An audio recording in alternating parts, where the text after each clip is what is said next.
Hey everyone, মই ইছান আৰু তোমালোকক স্বাগতম জনাইছোঁ TSL দ্য ছায়েন্স লেটাৰ চেনেলটোতে অন্য এটা ভিডিঅ'ৰ সৈতে অলৰেডি আমি চেপ্টাৰ 1ৰ লেকচাৰ দুটা শেষ কৰিলোঁ দুটা লেকচাৰ শেষ হ'ল এইটো লেকচাৰ নম্বৰ 3 তো আগৰ ভিডিঅ' দুটা যদি চোৱা নাই তেনেহ'লে ভিডিঅ'কেইটা চাই ল'বা আজিৰ টপিকটো হ'ল ৰাসায়নিক বিক্ৰিয়াৰ প্ৰকাৰ তো ৰাসায়নিক বিক্ৰিয়াৰ কি প্ৰকাৰ থাকে কি কথা অ'কে সেইবোৰ আমি এই ভিডিঅ'টোত চাম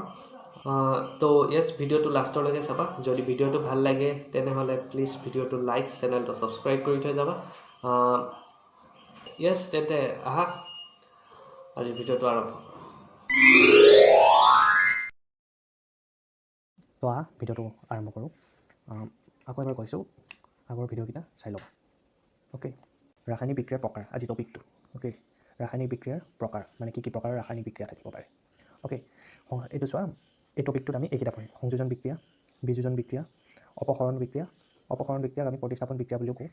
দ্বি অপসৰণ বিক্ৰিয়া আৰু জাৰণ আৰু বিজাৰণ বিক্ৰিয়া এইকেইটা পঢ়িম ৰাইট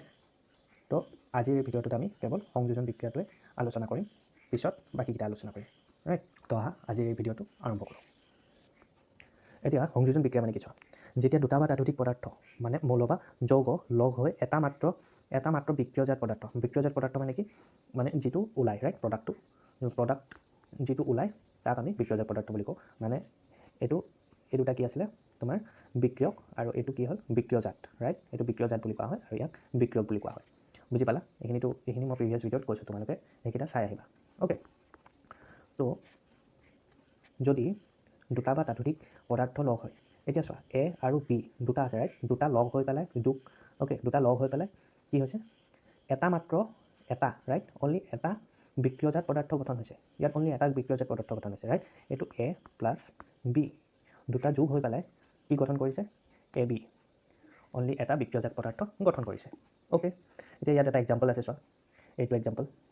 চোৱা ইয়াত কি কৈছে পানীৰ সৈতে কেলছিয়াম অক্সাইডক বিক্ৰিয়াৰ দ্বাৰা শিথিলিত চূণৰ উৎপাদন অ'কে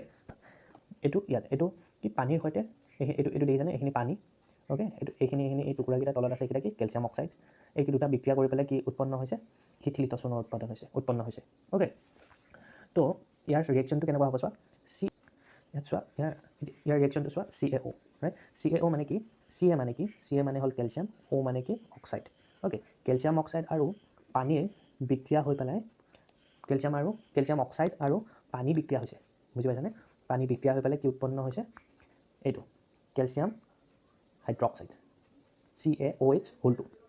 অ'কে মানে CaOH হোল 2 বুজি পালা আৰু ইয়াকে আমি কি বুলি কওঁ এই কেলছিয়াম হাইড্ৰক্সাইড ইয়াকে আমি কি বুলি কওঁ শিথিলিত চূণ বুলি কওঁ তোমালোকৰ কিতাপতে আছে এইটো এক্সাম্পল মনত ৰাখিবা অ'কে Ca মানে কি কেলছিয়াম O মানে কি অক্সিজেন H2O মানে কিটো জানাই ৱাটাৰ এই দুটা ৰিয়েকশ্যন কৰিছে বিক্ৰিয়া কৰি পেলাই কি উলিয়াইছে CaOH হোল 2 মানে শিথিলিত চূণ অ'কে বুজি পালা এতিয়া চোৱা সংযোজন বিক্ৰিয়াৰ আৰু কিছুমান উদাহৰণ এইকেইটা চোৱা এতিয়া চোৱা কয়লা দহন কৰিলে কি হয় কয়লা যদি আমি দহন কৰোঁ দহন মানে কি জ্বলোৱা মানে কি মই আগতে কৈছিলোঁ জ্বলোৱা মানে কি অক্সিজেনৰ লগত বিক্ৰিয়া কৰা অ'কে মই আগৰ ভিডিঅ'ত কৈছোঁ ফাৰ্ষ্ট ভিডিঅ'টোতে কৈছোঁ তোমালোকে চাই লওক অ'কে তো ইয়াত চোৱা C মানে কাৰ্বন মানে কি কয়লাই অক্সিজেনৰ লগত বিক্ৰিয়া কৰিছে মানে কি দহন মানে কি জ্বলোৱা এইটো যেনিবা কয়লাক আমি এনেকৈ জ্বলাই দিছোঁ অ'কে এনেকৈ জুই দি পেলাই জ্বলাই দিছোঁ যেনিবা কয়লাক জ্বলাই দিলে কি ওলাব CO2 মানে কি কাৰ্বন ডাই অক্সাইড এইটোতো জানে মানে কয়লাক যদি আমি দহন কৰোঁ তেতিয়া কি উৎপন্ন হ'ব CO2 উৎপন্ন হ'ব CO2 মানে কি কাৰ্বন ডাই অক্সাইড উৎপন্ন হ'ব অ'কে এতিয়া ইয়াত চোৱা H2 এইটো 2 হ'ব হা এইটো 2 হ'ব H2 আৰু O2 পৰা পানীৰ গঠন অ'কে চোৱা ইয়াত অলপ ভুল হৈ আছে এনেকৈ লিখিম আমি 2H2 প্লাছ O2 এই দুটা ৰিয়েকশ্যন কৰি পেলাই বিক্ৰিয়া কৰি পেলাই কি উলিয়াব 2H2O অ'কে এইটো 2 এতিয়া তোমালোকে ভাবিব পাৰা এইখিনি ইমান দীঘল কেনেকৈ মুখস্থ কৰিম চোৱা এইটো দীঘল নহয় তোমালোকক যে মই কৈছিলোঁ বেলেঞ্চ কৰিবলৈ সন্তুলিত কৰিবলৈ ইয়াত জাষ্ট সন্তুলিত কৰিছে সেইটো কাৰণে লিখা আছে ইয়াত 2 লিখা আছে তোমালোকে অলপ কনফিউজ হৈ গৈছা এইবিলাক 2 লিখা আছে অলপ কনফিউজ হৈ গৈছা সেইটো বাট এনেকুৱা কনফিউজ হ'বলগীয়া একো বস্তুৱে নাই এতিয়া চোৱা আমি পানীৰ ফৰ্মুলাটো জানো কি H2O অ'কে এতিয়া চোৱা এতিয়া তোমালোকে এইটো মন কৰিব নালাগে এইটো বাদ দিয়া তোমালোকে এতিয়া চোৱা আমি কি কৰিম H2 আমাৰ পানীৰ ফৰ্মুলাটি H2O মানে অক্সিজেন আৰু হাইড্ৰজেন লগ হৈ কি বনিছে পানী বনিছে অ'কে তো H2 আৰু O2 এই দুটা যোগ হৈ এই দুটা ৰিয়েকশ্যন কৰি কি বনাইছে H2O অ'কে এতিয়া আমি ইয়াক বেলেঞ্চিং কৰিম অ'কে বেলেঞ্চিং কৰিম মানে কি সন্তুলিত কৰিম অ'কে কাৰণ সন্তুলিত হৈ থকা নাই চোৱা ইয়াত অক্সিজেন দুটা আছে ইয়াত এটা আছে সন্তুলিত কৰিব লাগিব সন্তুলিত কৰিবলৈ হ'লে কি কৰিম ইয়াৰ আগত 2 বহাই দিম আমি অ'কে অক্সিজেন দুটা হৈ গ'ল কিন্তু এতিয়া হাইড্ৰজেন 4টা হৈ গ'ল অ'কে তাৰ কাৰণে আমি ইয়াত 2 বহাই দিম অ'কে এতিয়া সেইকাৰণে তোমাৰ ইয়াত এনেকৈ লিখা হৈ আছিলে H2 plus O2 H2O আৰু ইয়াত সন্তুলিত কৰাৰ পিছত এই দুইকেইটা বহাই দিছিলে এইটো দুই বহাই দিলে বুজি পালা একো টাফ নহয় জাষ্ট সন্তুলিত কৰাৰ কাৰণে অকণমান কনফিউজন হ'ব পাৰে তোমালোকৰ অ'কে এতিয়া এইখিনি বুজি পাই গ'লা অ'কে এইকেইটা আছিলে কিহৰ এক্সাম্পল সংযোজন বিক্ৰিয়া ইয়াত চোৱা যোগ হৈছে এই দুটা যোগ হৈ পেলাই এইটো উৎপন্ন হৈছে দুটা বা তাতোধিক এনেকৈ যোগ হৈ পেলাই এটা বিক্ৰিয়াজাত প্ৰডাক্ট ওলাইছে অ'কে দেখা নেক্সট এতিয়া চোৱা তাপবৰ্জী বিক্ৰিয়া কি তাপবৰ্জী বিক্ৰিয়া এইটো তোমালোকৰ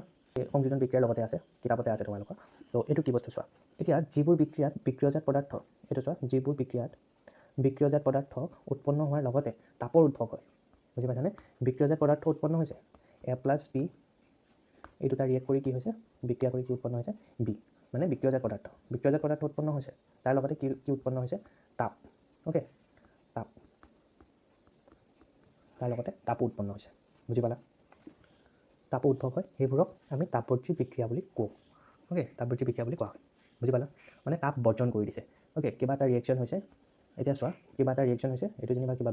বিকাৰ মানে গ্লাছ টাইপ তোমালোকে ধৰিব পাৰা কিবা এইখিনি কিবা কিবি এইটো পানী আৰু ইয়াত কিবা এটা ৰিয়েকশ্যন হৈছে যেনিবা ৰিয়েকশ্যন হোৱাৰ লগে লগে তাপ উৎপন্ন হৈছে একদম তাপ উৎপন্ন হৈছে ইয়াত অ'কে ৰিয়েকশ্যন হোৱাৰ লগে লগে কি হ'ব ইয়াততো বিক্ৰিয়াজাত পদাৰ্থ এটা উৎপন্ন হ'বই অ'কে তাৰ লগতে কি উৎপন্ন হৈছে তাপ উৎপন্ন হৈছে অ'কে এই ৰিয়েকশ্যনটোৱে এই বিক্ৰিয়াটোৱে তাপটো এৰি দিছে বুজি পাইছানে তো আমি তাপটো ফিল কৰিব পাৰিম অ'কে তাপ বৰ্জন কৰি দিছে সেইটো কাৰণে কি তাপবৰ্জী ৰাসায়নিক বিক্ৰিয়া বুজি পালা এতিয়া চোৱা তাপবৰ্জী ৰাসায়নিক বিক্ৰিয়া কেইটামান উদাহৰণ প্ৰাকৃতিক গেছ মানে কি CH4 যাক আমি কি বুলি কওঁ মিথেন বুলি কওঁ অ'কে মিথেনক আমি কি বুলি কওঁ প্ৰাকৃতিক গেছ অ'কে আৰু দহন মানে কি মই তোমালোকক কৈছিলোঁ দহন মানে কি অক্সিজেনৰ লগত বিক্ৰিয়া কৰা অ'কে তো ইয়াত চোৱা CH4 O2 এইটো 2 হ'ব হা O2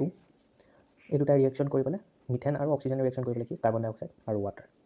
বুজি পালা কেনেকৈ কৰিছে চোৱা CH4 প্লাছ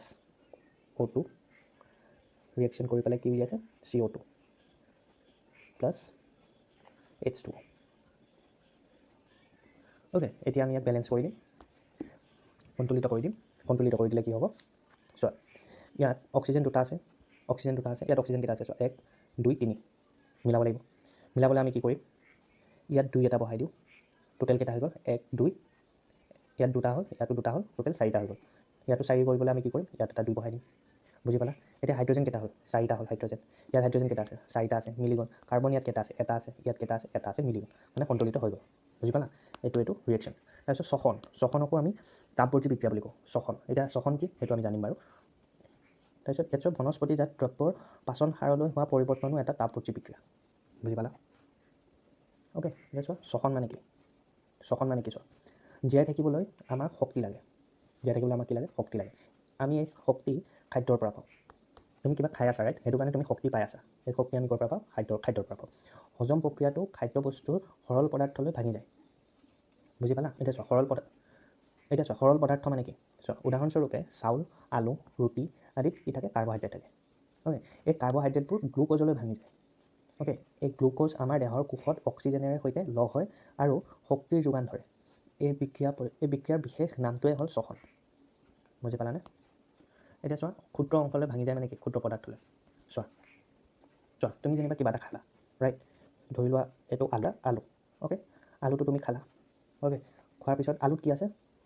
আলুটো ক'ত যাব তোমাৰ পেটৰ ভিতৰত যাব অ'কে আৰু আলুত কি আছে কাৰ্বহাইড্ৰেট আছে অ'কে বুজি পালানে এই কাৰ্বহাইড্ৰেটটো এটা গ্লুক'জ এইটো যেনিবা এটা গ্লুক'জ এই গ্লুক'জ লগ লাগি এটা কাৰ্বহাইড্ৰেট বনিছে কেইবাটাও গ্লুক'জ লগ লাগি এটা কাৰ্বহাইড্ৰেট বনিছে বুজি পাইছানে সেই কাৰ্বহাইড্ৰেট আলুত আছে অ'কে এইটো কি আলু অ'কে কেইবাটাও গ্লুক'জ লগ লাগি কি হৈছে কাৰ্বহাইড্ৰেট বনিছে অ'কে এতিয়া এইটো আলু আছিলে এইটো তুমি খাই দিলা আলুত কি আছিলে কাৰ্বহাইড্ৰেট আছিলে অ'কে এইটো কাৰ্বহাইড্ৰেট মই অকল কা বুলি লিখিছোঁ অ'কে কাৰ্বহাইড্ৰেটটো ইয়াৰ সৰল পদাৰ্থলৈ ভাঙি যাব কাৰ্বহাইড্ৰেটটো তোমাৰ পেটত গৈ পেলাই কি হ'ব গ্লুক'জ হৈ যাব এই সৰু সৰু আছিল যে বুজি পাইছানে এই গ্লুক'জলৈ ভাঙি যাব তাৰপিছত সেই গ্লুক'জখিনিহে তোমাৰ দেহে তোমাৰ বডিটোৱে আকৌ গ্ৰহণ কৰিব তোমাৰ বডিটোৱে ডাইৰেক্ট কাৰ্বহাইড্ৰেট গ্ৰহণ কৰিব নোৱাৰে তুমি আলুটো খালা আলুৰ পৰা কাৰ্বহাইড্ৰেট ডাইৰেক্ট গ্ৰহণ কৰিব নোৱাৰে কাৰ্বহাইড্ৰেটটো পুনৰ ভাঙিব গ'লে গ্লুক'জলৈ ভাঙিব এইকেইটা গ্লুক'জ অ'কে গ্লুক'জলৈ ভাঙি পেলাই তাৰপিছতহে সেই গ্লুক'জখিনি তোমাৰ দেহে তোমাৰ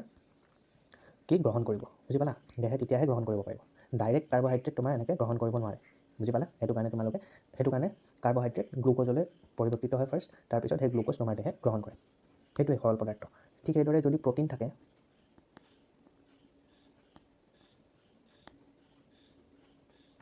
সেইদৰে যদি প্ৰ'টিন থাকে তেতিয়া সেই প্ৰ'টিনবোৰ ক'লে হ'ব এমাইনো এচিডলৈ পৰিৱৰ্তিত হ'ব এইকেইটা ধৰি লোৱা এমাইনো এচিড এই এমাইনো এচিডলৈ পৰিৱৰ্তিত হ'ব আৰু সেই এমাইনো এচিডহে আমাৰ দেহত কি হ'ব আমাৰ দেহত হিউমেন বডিত এবজৰ্ব হ'ব মানে গ্ৰহণ কৰিব বুজি পালা ডাইৰেক্ট প্ৰ'টিন কেতিয়াও এবজৰ্ব হ'ব নোৱাৰে প্ৰ'টিন ফাৰ্ষ্টত ভাঙিব ইয়াৰ সৰল পদাৰ্থ কি এমাইনো এচিড তাৰপিছতহে সি দেহে গ্ৰহণ কৰিব পাৰিব বুজি পালা ডাইৰেক্ট প্ৰ'টিন আহি পেলাই দেহে গ্ৰহণ কৰিব নোৱাৰে বা কাৰ্বহাইড্ৰেট আহি পেলাই চিধা দেহে গ্ৰহণ কৰিব নোৱাৰে বুজি পাইছা কাৰ্বহাইড্ৰেট ফাৰ্ষ্ট গ্লুক'জলৈ পৰিৱৰ্তিত হ'ব তাৰপিছত কি হ'ব দেহে গ্ৰহণ কৰিব বুজি পালা তো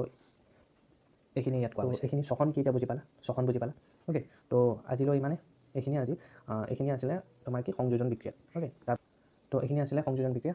তাৰপিছত বিযোজন বিক্ৰিয়া পঢ়িম অ'কে আৰু পিছত পঢ়ি থাকিম আৰু গোটেইখিনি পঢ়িম আমি তো ভিডিঅ'টো এইখিনিলৈকে চোৱাৰ বাবে ধন্যবাদ আৰু